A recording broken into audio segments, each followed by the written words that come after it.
Anak, kanina pa ikaw nakaharap sa cellphone mo. Niluto ko yung paborito mong tuyo at sinangag. Nay, mamaya na nga po. Kita niyo naman naghahabol ako ng requirements, di ba? Ang sipip-sikip na nga rito, ingay pa ng sandok niyo. Pasensya na anak. Gusto ko lang siguraduhin na may laman ng tiyan mo habang nag-aaral. O heto yung panggastos mo bukas. Miguel, you should have seen it. My mom and I went shopping yesterday. We got the cutest shoes. They were a bit pricey though. Oh, that's cool. You should come next time. Miguel, kamusta na si mama mo? Pre, anong trabaho ng mama mo? Si Mama? Okay naman siya, nagwo-work din siya. Maganda rin trabaho niya. Ganun ba? Oo, maganda na yon. Kailangan kong bilisan para hindi ako mapagalitan at para may maiuwi akong panggastos ni Miguel. Ayos lang mapagod basta makatapos lang siya. Iha, ito na ang pagkain mo. Yaya, malapit na po ang Mother's Day. Kamusta po ang anak ninyo? Okay lang siya, Iha. Busy rin sa pag-aaral tulad mo. May regalo na po ba siya sa inyo? Busy kasi siya, Iha, kaya okay na muna siguro yun. Mabait naman po kayo, Yaya. Siguro po mahal na mahal kayo ng anak ninyo. Mahal na mahal ko rin siya, Iha. Naibukas na yung kuha ng card namin sa eskwela. Pwede niyo po bang asikasuhin? Sige anak, pupunta ako bukas pag-uwi ko. Aagahan ko na lang ang kilos ko para makahabol ako. Sige po, basta huwag lang sana kayong mahuli. Amo, may sasabihin po sana ako. Ano yun, Gina? May problema ba? Pwede po ba akong umuwi ng mas maaga ngayon? Kailangan ko pong kunin yung card ng anak ko sa eskwela. Sabi ko po kasi sa kanya ako ang pupunta. Ganun ba? Sige Gina, huwag kang mag-alala sa gawaing bahay ako. Nasaan na kaya si nanay? Sabi niya pupunta siya agad pagkatapos ng trabaho niya. Miguel, excited na kami makita yung mother mo. Para kumpleto na tayo mga rich parents. O paparating na rin siya. Ano nga ulit work ng mom mo? Parang busy din siya, no? Oo, busy din siya. Basta, darating din yun. Miguel! Anak, pasensya na kung medyo nahuli ako. Dumiretso agad ako galing trabaho. Nandito na ako. Bakit ganyan ang suot nyo? Mapapahiya ko sa mga rich friends ko niyan. Diretso na kasi ako anak. Baka kasi mahuli ako at hindi kita maabutan. Huwag na kayong sumunod. Mapapahiya lang ako. Pasensya na anak, galing kasing trabaho si nanay.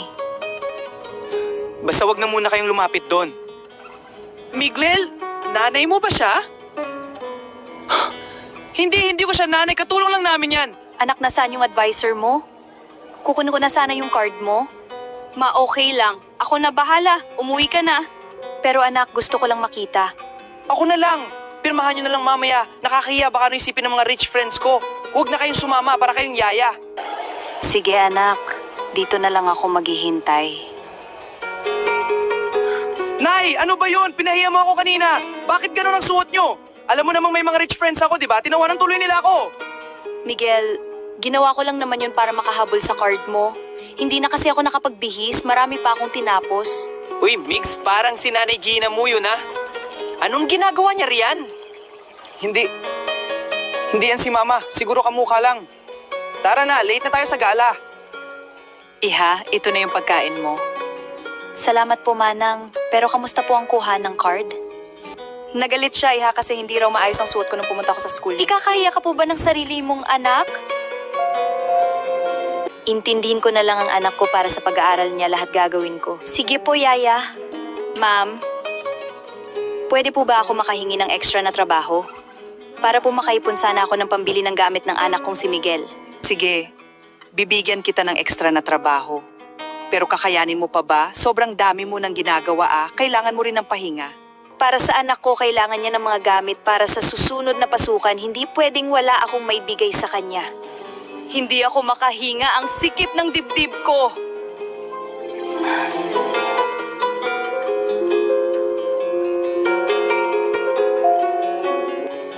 Aling Gina! Anong nangyari sa'yo? Tulong! Tumawag kayo ng tulong! Sino ba to? Hindi ko kilala kung kanino number ito. Hello? Sino po sila? Ang mama mo nasa ospital, nawalan siya ng malay habang naglilinis ng swimming pool. Ha? Ano po? Sandali, papunta na po ako dyan. Ano pong nangyari kay nanay? Bakit siya nahimatay? Humingi kasi ng dagdag na trabaho si Gina kahit sobrang pagod na. Para sa akin ito? Mga sulat at bagong cellphone? Anak, Pasensya na kung isang hamak na katulong lang ang mama mo at ayaw mo kong ipakilala sa iyong mga kaibigan. Pero naiintindihan ko ang sitwasyon mo. Kahit ikahiya mo ako, magpapatuloy akong kumayod para sa iyo. Para gumanda ang buhay at ang kinabukasan mo. Ito pala ang bagong cellphone. Bumili na rin si nanay ng mga gamit na kakailanganin mo sa school, anak. Tandaan mo, mahal na mahal kita. Kahit ganito lang ang mama mo, pipilitin kong maibigay ang lahat ng iyong mga pangangailangan. Ma, sorry po. Hindi ko man lang kayo nabati na Mother's Day. At mas masahol pa, pinaya pa po kita sa harap ng mga kaklase ko. Nagsinungaling ako, ma, dahil sa hiya tinawag kitang yaya. Patawarin niyo po ako, ma. Sana hindi lang kayo nagtrabaho ng sobra para sa akin. Dahil lang sa cellphone at gamit, halos ikamatay niyo po. Ako po ang dahilan kung bakit kayo nagkasakit. Ikaw ba si Miguel? Gising na ang mama mo. Sa awa ng Diyos, wala namang nangyaring masama sa kanya. Nay, patawarin niyo po ako. Wala na po ako hingin pa. Kayo lang po, Nay. Patawarin niyo ako sa lahat ng kasalanan ko. Anak, matagal na kitang pinatawad. Wala akong ibang hiling kundi ang kaligtasan at kaligayahan mo. Hinding-hindi ko na po kayo ikakahiya, Ma. Kayo po ang pinakamaganda at pinakamabuting nanay sa buong mundo. Oh, Miguel, nandito na naman yung yaya mo? Akala ba namin si Yoma mo ang darating? Siya nga ang mami ko at ipinagmamamalaki ko siya. Salamat, anak. Mali kayo. Hindi ko siya yaya. Siya si Gina, ang nanay ko. At nagpapasalamat ako na siya ang naging ina ko dahil sa kanya. Naging maayos ang buhay ko. Salamat, anak. Proud din ako sa'yo. Proud ako na siya